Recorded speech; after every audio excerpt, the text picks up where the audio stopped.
8h, 9h, Dimitri Pavlenko. Le club de la presse européen qui aurait encore des doutes, je crois qu'on peut le dire sans grande hésitation sur les retraites. La bataille sera totale, elle sera hybride, c'est-à-dire partout et en même temps dans les médias, sur les réseaux sociaux, dans les entreprises. Les opposants fourbissent leurs armes, répètent leurs arguments, martèlent les slogans. Avoir l'opinion publique avec soi sera décisif. La guerre des perceptions a déjà commencé. On va en parler avec nos deux éditorialistes du jour. Charlotte Dornelas, journaliste à Valeurs Actuelles. Bonjour Charlotte. Bonjour Dimitri. Et à nouveau, une nouvelle partenaire de discussion pour vous ce jeudi, Géraldine Vosner, journaliste au Point. Bonjour Géraldine. Bonjour Dimitri. Plaisir de vous retrouver l'une et l'autre. Alors, le psychodrame de l'âge de départ. Je crois qu'il faut se préparer à un déluge de fake news quand même dans les jours qui viennent.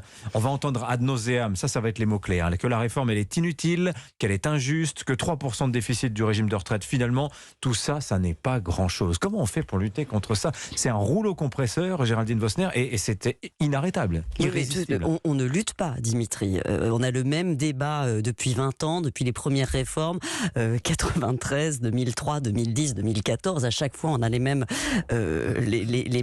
positions qui s'affirment.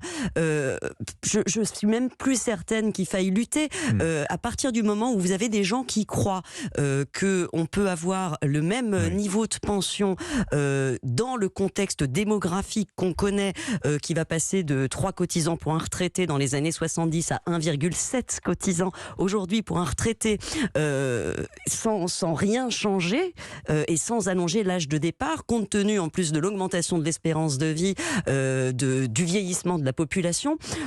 Ce sont des données concrètes, certaines, et je pense qu'en réalité, derrière le théâtre de posture, les gens en ont une grande conscience, ce qui explique d'ailleurs que moi personnellement, je ne crois pas à une très très forte et très puissante mobilisation. Vous ne croyez pas? Pourtant, je vous donne les chiffres. 52 000 personnes ont signé hier la pétition de l'intersyndicale. Sur les réseaux sociaux, regardez, 64 ans, c'est non, ça tourne. Bon, tout était prêt pour cette bataille de l'opinion qui commence.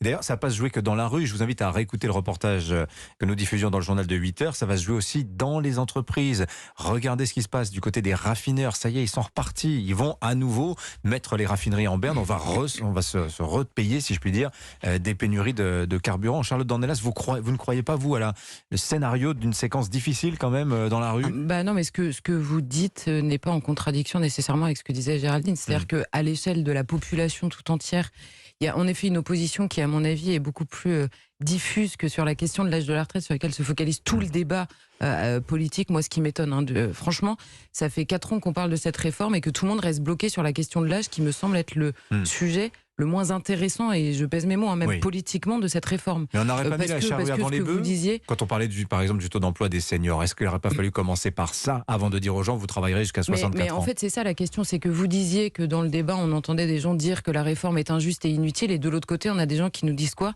Elle est juste et nécessaire. Donc c'est un débat, en fait, on oppose des mots à des mots et personne ne rentre dans les sujets annexes à cette réforme. Et en effet, si on arrivait à parler du sujet démographique que vous avez évoqué, du sujet de l'emploi des seniors, du sujet du rapport au travail, du sujet des travaux qui n'ont absolument aucun sens et dont tout le monde parle à longueur d'articles sans jamais se pencher réellement dessus. Si on parlait de tous ces sujets-là en même temps, alors là, je suis absolument d'accord. Moi, je pense que l'opposition à cette réforme, qui d'ailleurs grandit alors que la réforme s'affaiblit, on va dire, par rapport à son caractère initial, est absolument illogique. Donc c'est bien une opposition qui n'est pas à la réforme elle-même, mais beaucoup plus au sujet plus général. Au sujet et à la méthode, je pense, parce que effectivement, on se focalise sur cet âge de départ. On a raison, c'est important, c'est symbolique, et on sait aussi que c'est un moyen d'augmenter le taux d'emploi des seniors. Ça a été montré par à peu près toutes les réformes précédentes. Il y a un effet d'entraînement qui aboutit à cela. Mais c'est pas le seul paramètre, et surtout, on se dit tout ça pour ça. Parce que aujourd'hui, un cadre qui commence à travailler à 24 ans part déjà à 67 ans pour avoir ses 43 annuités, ces années de cotisation. Donc la réforme en réalité va toucher relativement peu de monde, et elle se focalise, ça il faut le dire, c'est aussi assez factuel, sur ce qu'on pourrait appeler la France des BTS, en fait, ceux qui ont fait des études courtes, qui commencent à travailler sur 20, 21 ans, et qui, eux, vont devoir cotiser éventuellement 44 annuités, quand quelqu'un qui aura commencé à travailler à 28, 29 ans, lui, cotisera beaucoup moins, 37, 38 annuités. Donc c'est là que les gens disent c'est injuste. En fait, le problème du gouvernement, c'est qu'il n'a pas osé faire une vraie réforme. C'est une réforme un peu symbolique pour avoir des revenus très rapides, parce que l'essentiel de la réforme... à quoi je pense? Une réforme efficace, très rapide, symbolique. Les 64 ans et l'accélération de la réforme Touraine, en fait, de passer très vite à 43 annuités, c'est ça qui va permettre de dégager des économies dans un laps de temps court, en une dizaine d'années. Mais on sait déjà que dans 10 ans, il faudra y revenir. Ça ne suffira pas, le système sera à nouveau en déficit. Il est un peu dommage de ne pas... Enfin voilà, on continue avec les vieilles recettes, on met des rustines sur un système qui est malade, un système qui fonctionne encore à 100% par répartition dans le contexte démographique actuel, c'est une aberration. Je ne sais plus quel économiste disait, quand vous devez couper la queue d'un chien, il est moins cruel de la couper en une seule fois que morceau par morceau, même si ça paraît moins cruel. Non mais même, c'est la question de la cruauté, je ne sais pas, mais en tout cas c'est plus compréhensible. Et moi je pense qu'il y a ça aussi qui joue. Vous parliez de la méthode, je suis absolument d'accord. C'est-à-dire qu'au bout de 4 ans, on se dit, parce que bon, il y a la guerre entre les gens qui sont d'accord et pas d'accord, et il y a la guerre entre ce qu'a dit Emmanuel Macron et ce qu'a dit Emmanuel Macron aussi pendant 4 ans. Donc à la fin, on ne sait même plus de quoi on parle. Il y a une dramatisation de l'enjeu quand on entend le gouvernement nous dire qu'il faut sauver le système des retraites comme s'il allait disparaître. Il n'y a pas tort. Oui. Enfin, il a pas tort, mais il a lui-même changé tel qu'il est de toute façon. Le système pourrait vivre avec un déficit. Longtemps, les finances publiques nous le prouvent. Avec un déficit. Je vous rappelle quand même, c'est aussi ça, il y a un problème d'équité, ce qui rend un peu les gens dingues. Ça n'est pas une réforme équitable. Tout l'effort repose sur une faible portion de la population active qui n'est pas la plus aisée, ce sont les plus modestes.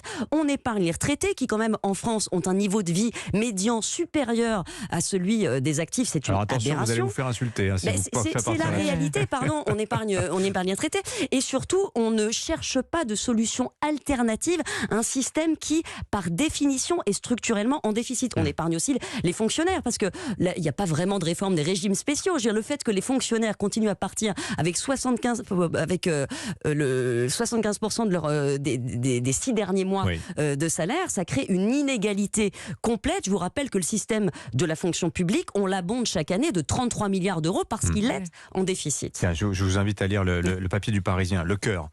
C'est l'aspect cœur. Le Parisien évoque la génération sacrifiée, ceux qui sont nés entre 61 et 73, qui sont décrits comme nés au mauvais moment. Ça va loin. En face, que fait le gouvernement? Il renonce à prendre la main sur la collecte des cotisations des retraites Agirc Arrco. Donc, qu'est-ce que ça pèse face à la génération des sacrifiés? Pas grand-chose. Bon, je vous propose d'évoquer un autre sujet, peut-être moins crucial pour l'avenir du pays, mais tout de même, c'est intéressant. Faut-il rétablir l'uniforme à l'école? Tiens, conjonction de propositions. Brigitte Macron en parle ce matin dans un long entretien au lecteur du Parisien. Et tiens, je vous lis le passage. Elle dit « Moi, j'ai porté l'uniforme élève, 15 ans de jupette bleu marine, pull bleu marine, je l'ai bien vécu. Ça gomme les différences, on gagne du temps, c'est vrai que on s'habille plus vite le matin, ça gagne de l'argent par rapport aux marques. Donc je suis pour le port de l'uniforme à l'école, mais avec une tenue simple et pas tristoune. Ça, c'est le côté un peu glamour de Brigitte Macron. Et elle dit ça le jour où le Rassemblement national s'apprête à faire la proposition à l'occasion de sa niche parlementaire à l'Assemblée nationale. Bon, ça y est, il y a une concorde nationale, consensus sur l'uniforme à l'école. Charlotte Dornelas? Moi, je dois vous avouer que quand on parle de ce sujet-là, je comprends mal l'opposition de principe, comme si en effet c'était gravissime de penser. Mais qui s'oppose encore à l'uniforme à l'école? Il y a des gens, vous allez... En fait, c'est assez étonnant, cela dit. Géraldine Vosner, elle est contre. Géraldine Vosner. Bon, je vous laisse finir. Mais en fait, en réalité, moi, pour l'avoir porté aussi, non pas à l'école, mais dans le scoutisme, je note que, en effet, quand vous êtes tous habillés de la même manière, vous êtes obligés de vous distinguer par autre chose. Il y a toujours des moyens de se distinguer. Non, mais oui, mais des moyens plus intéressants que selon l'argent des parents à mettre dans les pompes. Mais qui doit les payer, ces uniformes? Sont-ce les parents ou l'éducation nationale? Ça, c'est une autre discussion. Vous imaginez s'il faut habiller...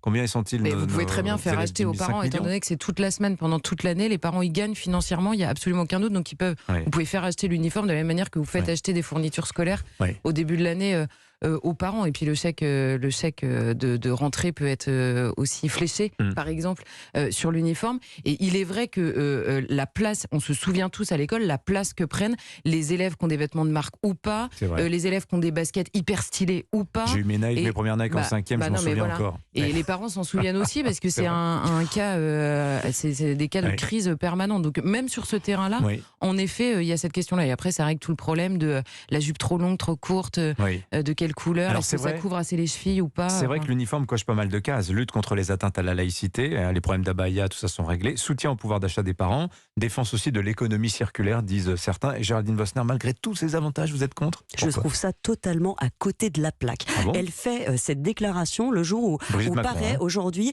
une étude de la Fondation Jean Jaurès. Un jeune sur 4, 27% ne croit pas en la théorie de l'évolution. 1 sur 6 pense que la Terre est plate. La moitié des jeunes pensent que l'astrologie, c'est une science. C'est ça la priorité de l'école. L'astrologie, oui, pas l'astronomie, l'astrologie. Voilà. Les signes du zodiaque. La priorité de l'école, c'est celle-là. C'est un quart des enfants de 6e qui n'ont pas le niveau en français, un tiers en mathématiques. Elle est là, l'inégalité. Et venir encombrer nos cerveaux avec ce type de débat, je veux dire qu'il y a un serpent de mer. Il y a eu quelques études, en plus on le sait, aussi, des études aux États-Unis ont été faites, une étude américaine qui a montré que l'uniforme, très bien, moi je suis pas contre, si je veux le mettre, très bien. Mais c'est tellement accessoire. Je veux dire, c'est un gadget. Ça n'a pas renforcé, les études américaines l'ont montré, n'a pas renforcé le sentiment d'appartenance des élèves. Ça n'a rien changé à leur niveau. Ça ne change pas grand-chose aux inégalités. Alors bien sûr, c'est perçu comme un gadget sur les problèmes de religion. En France, spécifiquement en France, c'est un non-dit qu'on ne veut pas aborder. L'ironie, c'est que ce qui est présenté comme un symbole égalitaire, l'uniforme, ça nous vient directement des collèges britanniques où c'était un signe justement de distinction sociale absolue.